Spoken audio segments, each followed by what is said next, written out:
Em algum lugar por aí, um homem fez milhões vendendo pedras. Outro implantou testículos de cabra em pessoas, como remédio. E um sujeito, ele vendeu a ponte do Brooklyn, várias vezes, com recibos. Isto não é ficção. Esta é história real. Apenas as partes mais estúpidas, estranhas e inacreditáveis dela. São 33 golpes tão ridículos que você vai rir, encolher-se e provavelmente questionar seu próprio histórico de cartão de crédito. Vamos lá. 1. Imagine comprar a ponte do Brooklyn. Não uma cota de férias, a ponte de verdade. Agora imagine fazer isso com um recibo de um encantador chamado George C. Parker, o campeão peso pesado indiscutível dos golpistas. Sua especialidade? Vender pontos turísticos de Nova York para turistas ingênuos como se fossem souvenirs baratos. A própria ponte? Vendida dezenas de vezes. A Estátua da Liberdade? Praticamente dada de presente. Madison Square Garden? Seu por um aperto de mão firme e um maço de dinheiro.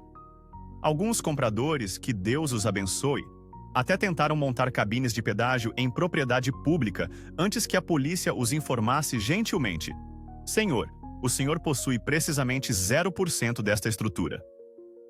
Se a audácia pura e não adulterada fosse uma ação, George teria feito Elon Musk parecer um vendedor ambulante de pouca importância. Sua confiança era verdadeiramente de outro nível, uma forma de arte. 2. Dr. John Brinkley, um visionário ou uma ameaça dependendo da sua tolerância à dor, olhou para uma cabra, depois para um homem, e teve uma epifania médica que certamente violou várias leis da natureza e do bom gosto. Seu tratamento revolucionário para a impotência? Implantação cirúrgica de testículos de cabra em escrotos humanos. Como os anos 1920 eram aparentemente um carnaval de charlatanismo e escolhas de vida questionáveis, as pessoas realmente faziam fila para isso. Ele ficou fabulosamente rico, comprou uma estação de rádio para divulgar sua genialidade e concorreu a governador. 2 vezes. Pense bem nisso. Um homem inserindo gônadas de cabra em pessoas quase governou um estado. Esqueça as infecções ou a morte batendo à porta. As pessoas juravam que se sentiam mais jovens, possivelmente pelo terror puro de ter anatomia de celeiro costurada em seus corpos. Pura loucura. 3. A pedra de estimação não era uma metáfora inteligente para a alienação moderna. Era literalmente uma pedra. Uma pedra lisa e comum, aninhada em uma caixa de papelão completa com orifícios de ar, como se pudesse sufocar por sua própria inércia geológica.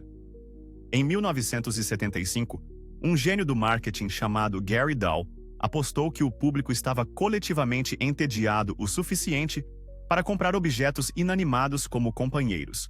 E o público prontamente respondeu: "Aqui, pegue todo o nosso dinheiro." Cada pedra vinha com um manual de treinamento meticulosamente elaborado, detalhando suas necessidades inexistentes e 0 traços de personalidade. Dow se tornou um milionário da noite para o dia, tudo por vender pedras que ele provavelmente pegou de uma praia.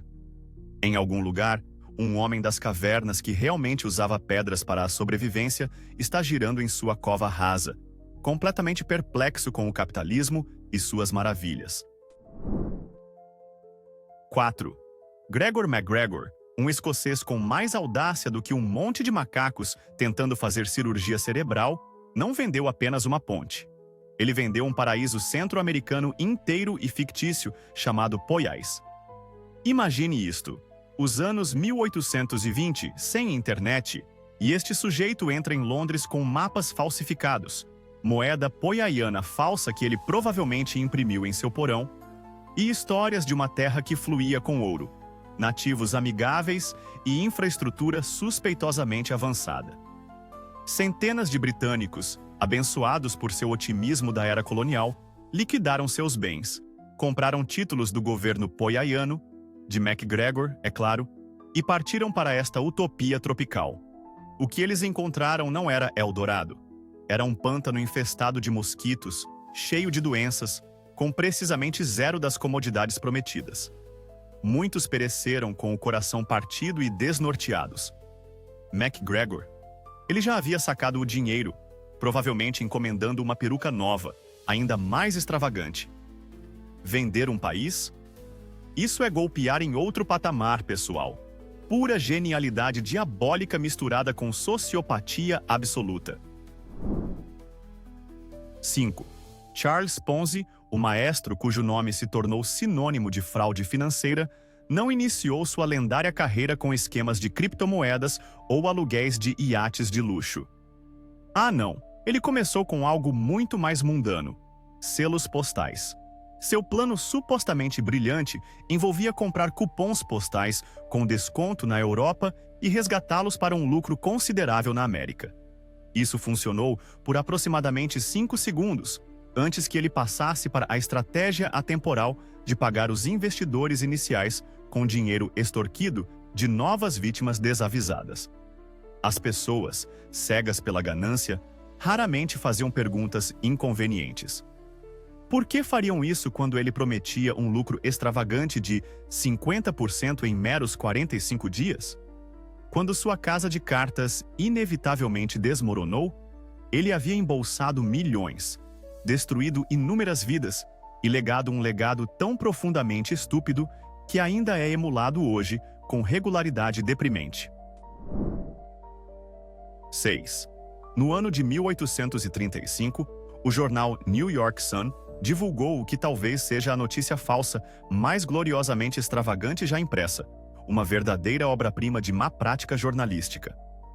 Eles relataram sem fôlego que cientistas haviam descoberto vida na Lua. E não estamos falando de alguns micróbios chatos aqui. Ah, não, esta era a vida lunar de primeira. Pessoas morcego inteligentes, majestosos unicórnios, pirâmides cintilantes e castores gigantes e industriosos, todos supostamente observados através de um novo telescópio revolucionário localizado na África do Sul.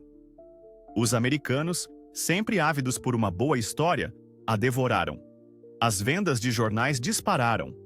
Até mesmo estimados cientistas de Harvard estariam concordando, pensando: bem, isso parece plausível. Demorou semanas de especulação febril antes que o público percebesse que era tudo um disparate puro e não adulterado, arquitetado por um escritor que só queria pregar uma peça colossal no mundo inteiro. E funcionou lindamente. 7. Clark Stanley não era apenas um vendedor de óleo de cobra. Ele praticamente inventou o termo, tornando-se o P.T. Barnum dos bálsamos falsos. Na Feira Mundial de 1893, este carismático cowboy que virou charlatão encenou um espetáculo cativante, fervendo cascavéis publicamente no palco e depois engarrafando o suco, resultante como um elixir milagroso. Ele afirmava audaciosamente que sua mistura podia curar tudo, desde a artrite incômoda, a queda de cabelo embaraçosa e provavelmente também sua tristeza de segunda-feira. Alerta de spoiler. Testes de laboratório revelaram mais tarde que seu tônico potente era tão reptiliano quanto um frango de borracha. Ele continha principalmente gordura de boi, um toque de óleo de pimenta para aquela sensação de formigamento autêntica, um pouco de terebintina e, talvez, uma generosa dose de arrependimento puro e não adulterado para o comprador. Mas o homem vendeu milhares de garrafas, provando que uma boa performance pode sempre superar um produto inexistente. Ele era basicamente um influenciador de bem-estar do século XIX. 8. As irmãs Fox, um par de adolescentes travessas, descobriram que podiam estalar as articulações dos dedos dos pés com um som impressionantemente alto e perturbador. Foi só isso. Esse foi todo o fenômeno sobrenatural. Mas, em 1848, em um mundo sedento por mistério, elas convenceram seus vizinhos crédulos de que esses estalos e batidas eram, na verdade, mensagens codificadas do mundo espiritual. Uma batida para sim, duas para não. Elas declaravam, e de repente, a América estava viciada dizendo: fantasmas estão falando através dos seus pés? Conte-nos mais. elas se tornaram celebridades nacionais, dando início a todo o movimento do espiritismo, sessões espíritas, tábuas Ouija, ectoplasma brilhante, a coisa toda, tudo originado de duas meninas e seus ossos do pé notavelmente flexíveis. Mesmo quando elas confessaram mais tarde que era tudo uma farsa, muitos devotos se recusaram a acreditar nelas, porque aparentemente o fascínio de fantasmas falantes supera a realidade mundana todas as vezes. 9. Victor Lustig não era apenas um golpista qualquer. Ele era o tipo de trapaceiro audacioso que tentaria vender gelo para esquimós, e provavelmente conseguiria. Seu feito mais lendário? Ele enganou Al Capone. Sim, aquele Al Capone, o gangster implacável que, famosamente, alimentava suas piranhas com seus inimigos e tinha agentes do FBI no café da manhã. Lustig abordou Capone com um investimento infalível. Pegou uma robusta quantia de $50 mil dele e então escondeu o dinheiro em um cofre de hotel por 2 longos meses. Depois, ele devolveu o dinheiro a Capone, fingindo desapontamento e dizendo: "Desculpe, Al, o negócio não deu certo, mas aqui está seu dinheiro de volta na íntegra." Capone, totalmente chocado com esta aparente demonstração de honestidade de um golpista conhecido, decidiu que Lustig era um homem de integridade e mais tarde confiou a ele ainda mais dinheiro. O que Lustig, fiel ao seu estilo, prontamente roubou. Este homem enganou Scarface com nada além de uma dignidade falsa e um bigode perfeitamente esculpido. 10. William, 520%. Miller, um nome que deveria ter imediatamente soado alarmes para qualquer um com habilidades matemáticas básicas, prometeu a seus investidores ansiosos um retorno chocante de 10% a cada semana. Isso é um incompreensível 520% ao ano. Você pensaria que pessoas sensatas fariam uma pausa e pensariam: talvez isso seja matematicamente, fisicamente e moralmente impossível? Eles não o fizeram. Em vez disso, eles praticamente formaram uma fila de conga para seu escritório. Em 1899, o Brooklyn era essencialmente um desfile Ponzi gigante e alegre. Tudo graças a Miller. Ele até alugou um prédio inteiro apenas para empilhar o dinheiro que chegava de maneiras impressionantemente ostentatórias e, em última análise, estúpidas. Alguns investidores iniciais, naturalmente, fizeram dinheiro rápido, o que só serviu como isca para atrair ainda mais otários. Eventualmente, a inevitável implosão financeira ocorreu. Miller foi preso, e as pessoas ficaram coçando a cabeça perguntando: "Espere, por que nem todo mundo fica rico tão rápido?" Porque é uma mentira, Bárbara. É por isso. 11. Barry Minkow, um nome sinônimo de audácia juvenil e fraude colossal, era apenas um adolescente quando construiu um império de limpeza de carpetes de milhões de dólares. Os SS Best, totalmente edificado sobre uma base de mentiras audaciosas. Ele forjou inúmeros documentos, fabricou pedidos de seguro que fariam roteiristas de Hollywood corar e até criou edifícios de escritórios falsos inteiros apenas para impressionar investidores ingênuos e auditores de cara séria. Este miúdo fez o infame escândalo da Enron parecer uma venda de bolos mal planeada. A reviravolta verdadeiramente alucinante? Ele orquestrou esta enorme farsa financeira tudo antes de poder legalmente comprar uma cerveja, algures, entre suportar as aulas de ginástica do ensino médio e combater a acne adolescente. Eventualmente, o seu castelo de cartas desmoronou-se espetacularmente, mas ele conseguiu um contrato para um livro e um filme com isso. A América, ao que parece, adora um golpista carismático, especialmente um que sorri encantadoramente para as câmeras enquanto é levado algemado. 12.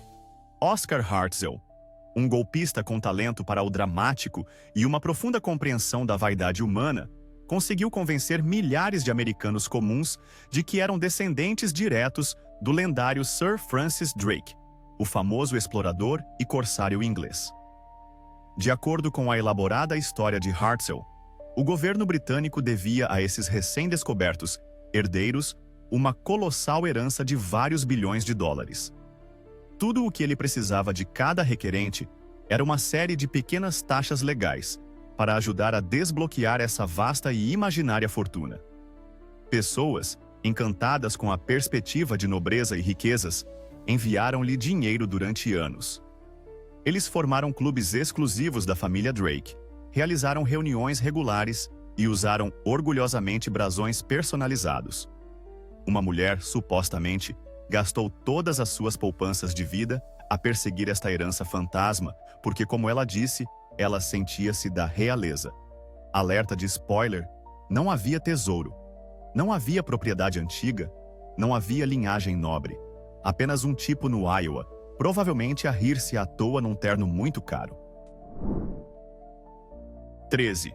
Na gloriosa e desregulada era de ouro da loucura das vendas por correspondência, quando aparentemente se podia comprar qualquer coisa pelo correio, um golpe brilhou mais forte e mais burro do que todos os outros: a venda de terrenos na Lua.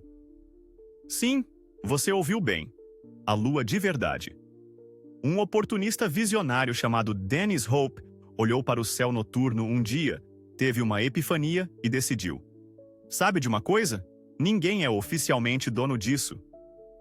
Ele então prontamente registrou uma reivindicação de propriedade totalmente falsa com qualquer agência que ouvisse, ou não ouvisse, e começou a imprimir escrituras de aparência impressionante para propriedades lunares.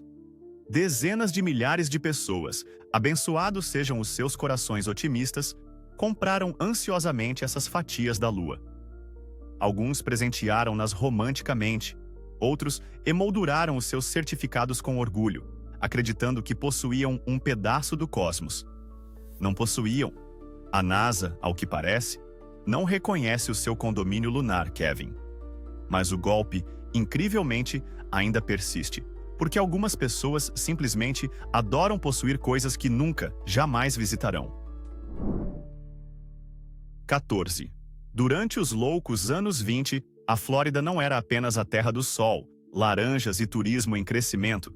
Era também a capital global indiscutível de negócios imobiliários profundamente questionáveis, um verdadeiro pântano de golpes especulativos. Grandes extensões de pântanos inabitáveis eram agressivamente comercializadas para nortistas desavisados como paraíso tropical, ou propriedade exclusiva à beira-mar. Alguns desses chamados lotes estavam, literalmente, debaixo d'água durante a maior parte do ano. Perfeitos se você fosse uma família de jacarés ambiciosos. Pessoas na fria Chicago ou na movimentada Nova York olhavam para brochuras brilhantes que mostravam palmeiras balançando e praias intocadas, apenas para descobrir ao chegar que haviam comprado uma poça infestada de jacarés. Os incorporadores até construíram cidades falsas inteiras para tours de potenciais compradores, completas com atores contratados posando como residentes felizes, música alegre e sanduíches de cortesia, possivelmente drogados. Quando o mercado inevitavelmente colapsou, a Flórida ficou com sonhos desfeitos, inúmeros lotes vazios e uma garça muito confusa a ficar onde a sala de estar dos sonhos de alguém deveria estar. 15. Miss Cleo, a icônica vidente televisiva, materializava-se nos ecrãs de televisão noturnos por toda a América, completa com um sotaque jamaicano carregado e teatral, um baralho místico de cartas de tarô e uma energia psíquica supostamente tão potente que conseguia espreitar diretamente a sua alma, ou, mais precisamente, a sua carteira. "Ligue-me agora", implorava ela com um ar de sabedoria cósmica urgente. Milhões ligaram, desesperados por respostas sobre amor, dinheiro ou porque a sua torradeira continuava a queimar tudo. O que eles realmente obtiveram foi uma equipa de operadores telefônicos decididamente não psíquicos, provavelmente aborrecidos, a ler de roteiros pré-escritos e a cobrar diligentemente a exorbitante quantia de R$4,99 por minuto pelo privilégio. Alerta de spoiler: a verdadeira Yuri Harris, a mulher por trás de Miss Cleo, nasceu em Los Angeles. Não era jamaicana, não era vidente, apenas uma atriz brilhantemente convincente envolta num lenço colorido. O golpe multimilionário acabou por ser encerrado, mas sejamos brutalmente honestos. Se você estava a ligar para um número 1900 em busca de conselhos de vida profundos, aqueles 4,99 foram provavelmente uma lição bem aprendida. 16. John Keeley, um homem com uma imaginação fantástica e um discurso de vendas ainda melhor, inventou uma suposta máquina de energia livre, no final do século XIX, que ele afirmava funcionar com algo que chamava de força etérica. Em termos científicos, força etérica traduz-se aproximadamente como completa e total baboseira. Mas Keeley era um showman. Ele realizava demonstrações elaboradas e cativantes. Utilizava uma variedade de tubos e medidores de aparência misteriosa e garantia que sua máquina produzia ruídos altos e impressionantes, o que aparentemente era toda a prova de que investidores ricos precisavam para despejar vastas pilhas de dinheiro em suas mãos. Por espantosos 26 anos, ele enganou com sucesso alguns dos homens mais ricos de sua era com um dispositivo que parecia uma máquina de café expresso steampunk, que havia exagerado na ambição. Acontece que o aparato era engenhosamente movido por um motor habilmente escondido e um suprimento inesgotável de suas próprias mentiras audaciosas. Quando ele finalmente morreu, engenheiros inspecionaram-no e basicamente disseram: "Ó, é apenas alguma canalização e puras vibrações." 17. O gigante de Cardiff foi uma sensação arqueológica que não era. Um colosso de 3 metros de altura, um homem petrificado, supostamente desenterrado numa humilde fazenda em Cardiff, Nova York, em 1869. O fazendeiro que o descobriu alegou que era um gigante antigo e fossilizado, uma relíquia de uma era passada. Naturalmente, as pessoas ficaram em pânico. Cientistas envolveram-se em debates acalorados sobre as suas origens. Milhares acorreram ao local, pagando ansiosamente por um vislumbre desta maravilha pré-histórica. Então, a verdade bastante inconveniente emergiu. Era, na verdade, uma estátua gigante, meticulosamente esculpida em gesso, envelhecida artificialmente e depois secretamente enterrada na fazenda um ano inteiro antes, tudo parte de uma elaborada farsa do proprietário da fazenda, George Hull. Melhor ainda, o lendário showman P.T. Barnum tentou comprar o gigante original, foi rejeitado e então prontamente encomendou o seu próprio gigante falso, alegando descaradamente que o seu era o verdadeiro e denunciando o original como uma fraude. Então, agora tínhamos uma falsificação de uma falsificação sendo chamada de falsificação por um mestre falsificador. Verdadeiramente, uma obra-prima de meta-farsa de proporções épicas. 18. Saiam da frente, reality TV, porque em 1817, uma jovem chamada Mary Baker, mais tarde conhecida como a exótica Princesa Caraboo, encenou o mais bizarro experimento social, ou talvez apenas uma tentativa desesperada de escapar à vida monótona de Devon. Ela entrou numa aldeia inglesa falando completo disparate, vestida com roupas extravagantes e insinuando ser uma realeza náufraga de uma misteriosa ilha oriental. A pequena nobreza local, faminta por emoção e ansiosa para exibir a sua sofisticação mundana, aceitou tudo de bom grado. Eles a alojaram, alimentaram, exibiram-na em festas e fizeram com que especialistas tentassem decifrar a sua língua, que provavelmente consistia em fazer caretas e ruídos que ela aprendeu com animais de fazenda. Por 10 semanas gloriosas, ela viveu como uma rainha, confundindo estudiosos e encantando a alta sociedade. Quando um antigo empregador a reconheceu, o disfarce foi desfeito. Mas, honestamente, enganar um bando de aristocratas pomposos para acreditarem que você é uma princesa adoradora de ananás de Javaçu? Isso não é apenas um golpe, é arte performática do mais alto calibre. 19. No agitado mundo financeiro de 1904, 2 indivíduos astutos chamados Adams e Arnold executaram a audaciosa grande farsa do ouro de Wall Street. O seu plano engenhoso envolveu subornar repórteres de jornal maleáveis para publicar artigos de notícias totalmente fabricados. Esses artigos alegavam sensacionalmente que o tesouro do Sepikor Siuerewa havia secretamente iniciado um programa massivo de compra de ouro, uma jogada projetada para inflacionar artificialmente os preços do ouro. Investidores desavisados, tomados pela febre do ouro, ficaram absolutamente enlouquecidos. Os preços do ouro dispararam dramaticamente, como previsto. E enquanto o resto do mundo estava a perder a sua mente financeira coletiva, Adams e Arnold, calma e silenciosamente, venderam as suas próprias substanciais reservas de ouro no auge do frenesi fabricado, fazendo uma fortuna. Quando a verdade inevitavelmente veio à tona, Wall Street sentiu-se profunda e pessoalmente vitimizada. O Congresso ficou previsivelmente furioso.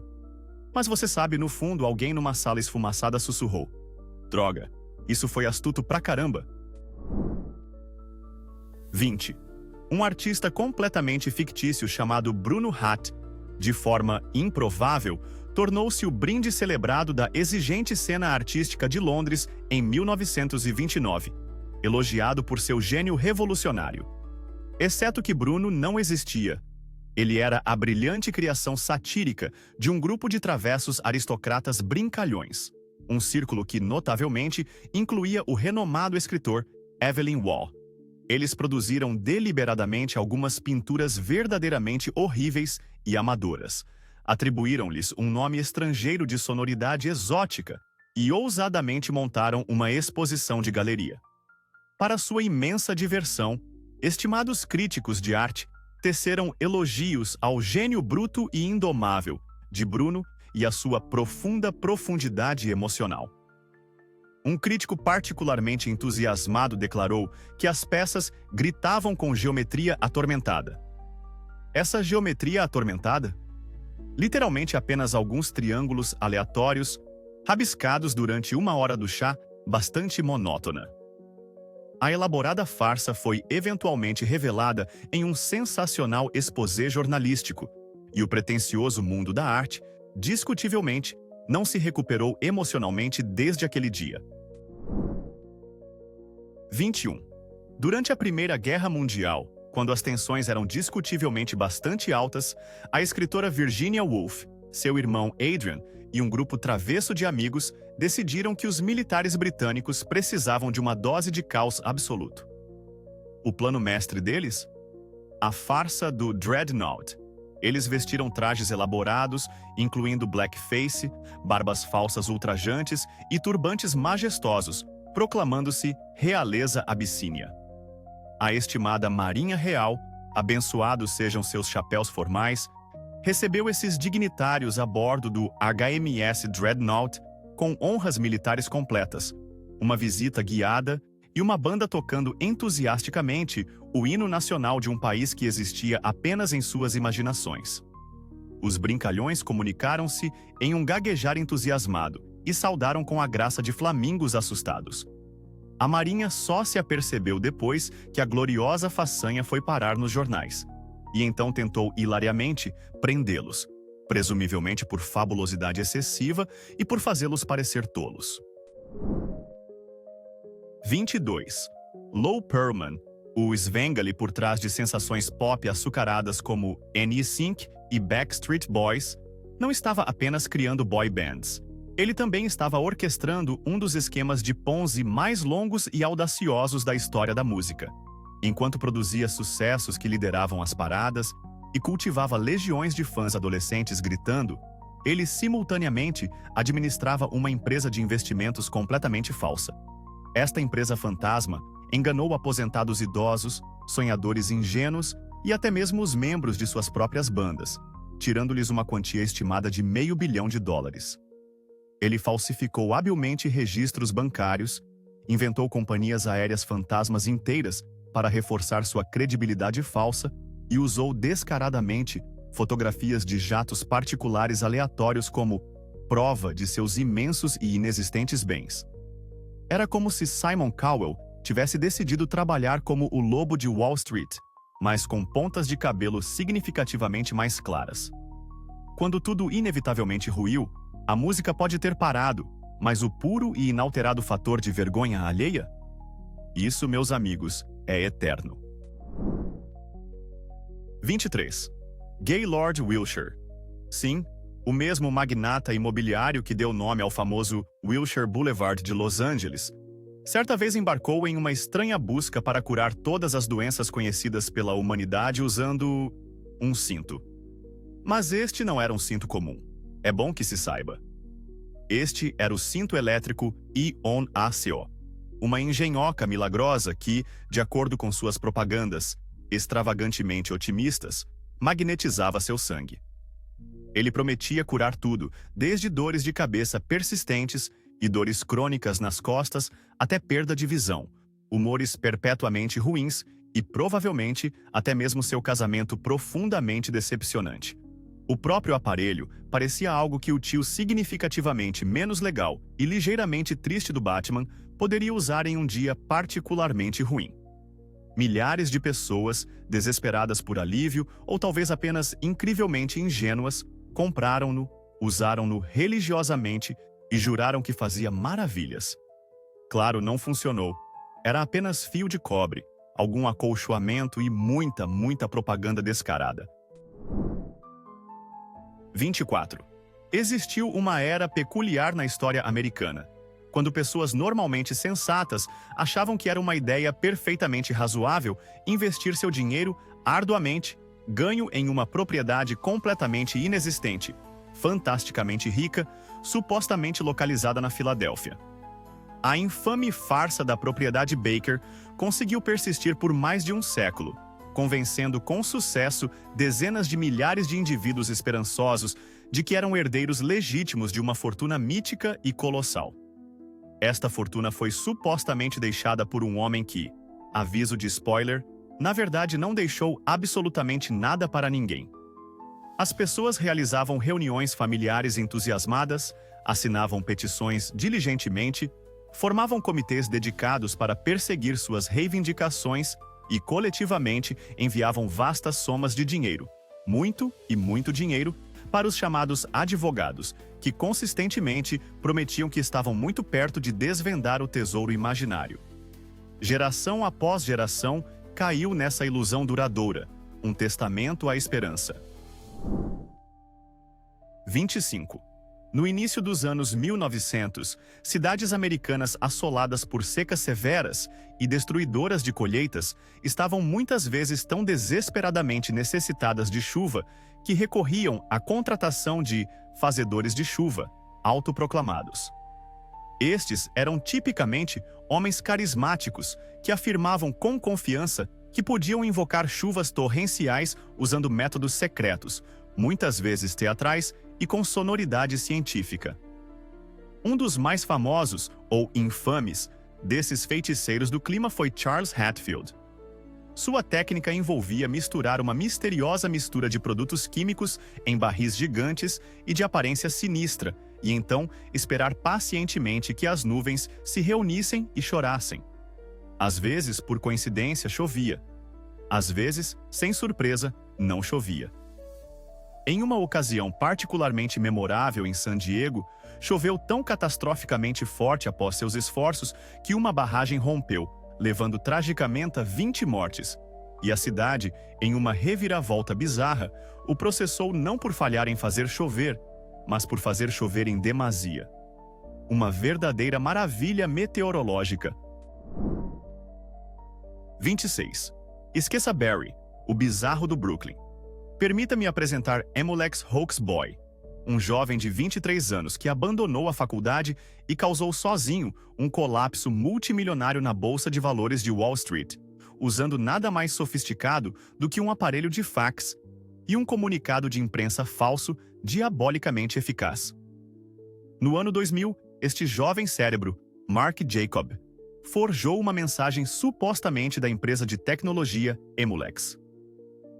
O comunicado falso anunciava falsamente que o CEO havia renunciado e que a empresa estava sob séria investigação por irregularidades contábeis. As ações da Emulex despencaram impressionantes 62% em apenas 15 minutos caóticos. O pânico se seguiu. Café foi derramado por toda parte. O próprio Jacob lucrou uns tranquilos $240 mil em minutos com a venda a descoberto antes de ser inevitavelmente pego. Sua desculpa esfarrapada? Foi só uma pegadinha, mano. Wall Street e a prisão federal discordaram enfaticamente. 27. Por mais de 40 gloriosos e embaraçosos anos, as mentes científicas mais brilhantes do mundo foram completamente enganadas pelo homem de Piltdown, a derradeira farsa paleontológica. Este celebrado elo perdido, supostamente desenterrado numa jazida de cascalho inglesa, era pura ficção. Imagine um crânio humano medieval brutalmente fundido com a mandíbula de um orangotango, mais alguns dentes de chimpanzé artisticamente lixados e jogados como confetes ósseos. Este fóssil de Frankenstein foi triunfantemente exibido como prova de que a humanidade surgiu pela primeira vez na alegre e velha Inglaterra. Museus construíram santuários, livros didáticos cantaram seus louvores. A verdade, exposta décadas depois, revelou que algum gênio trapaceiro ainda desconhecido havia meticulosamente falsificado tudo, manchando ossos para parecerem antigos. O suspiro coletivo da comunidade científica foi ensurdecedor. Foi menos evolução, mais uma épica arte de enganar. 28. Vamos agora nos tornar mecânicos, ou melhor, enganosamente mecânicos. O turco foi uma celebrada maravilha do século XVIII, um autômato mestre de xadrez que viajou pela Europa e América, frequentemente derrotando seus oponentes humanos com uma habilidade sobrenatural. As pessoas estavam completamente maravilhadas, perplexas. Como poderia uma mera máquina, uma coleção de engrenagens e madeira, possivelmente superá-los em um jogo tão complexo? A resposta era simples, mas brilhantemente oculta. Não era um robô de forma alguma. Era um mestre de xadrez humano, habilmente escondido dentro do grande gabinete sob o tabuleiro de xadrez.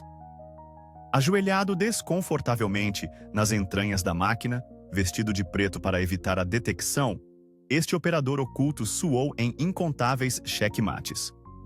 Toda a elaborada ilusão cativou audiências por décadas, até mesmo enganando luminares como Napoleão Bonaparte.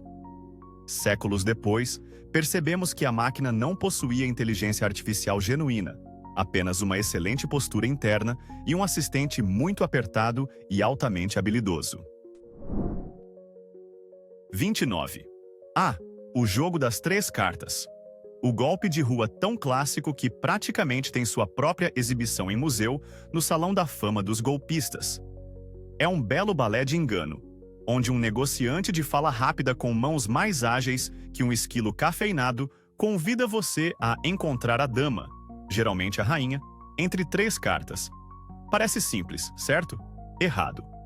Muito, muito errado.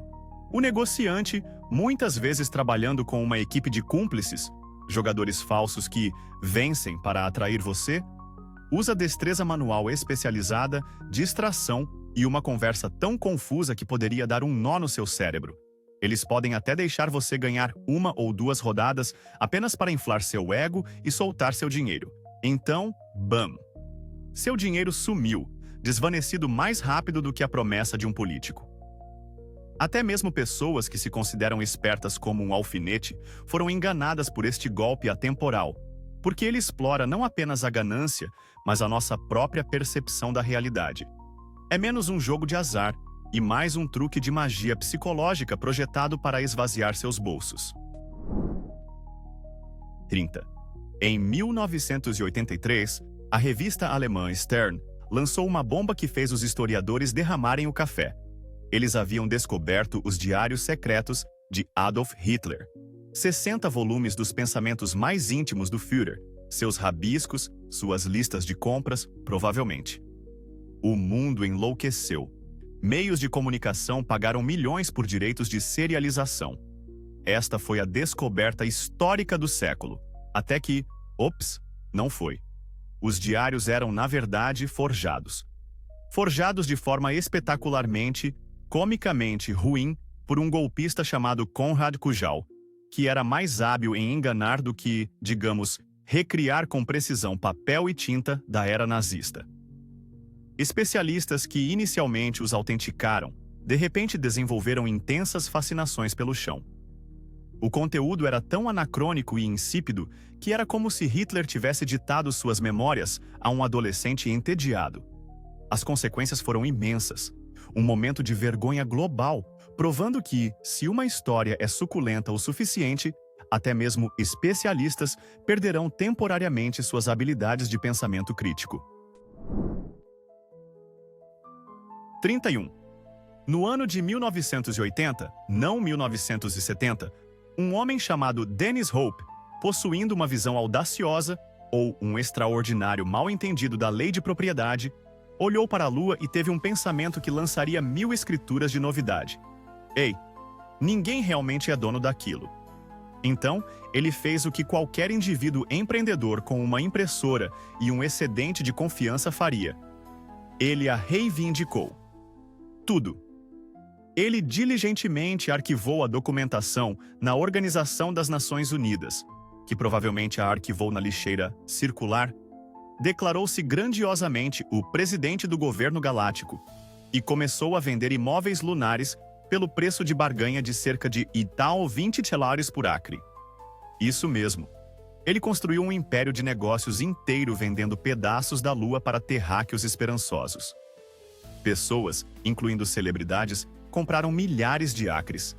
Ele até expandiu seu portfólio celestial para incluir terras em Marte, Vênus e Plutão.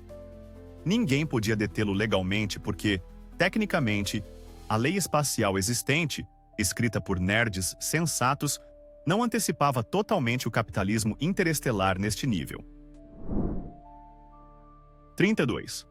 O grande hoax da Lua de 1835 foi o equivalente do século XIX a uma sensacional manchete: notícias urgentes, alienígenas confirmados.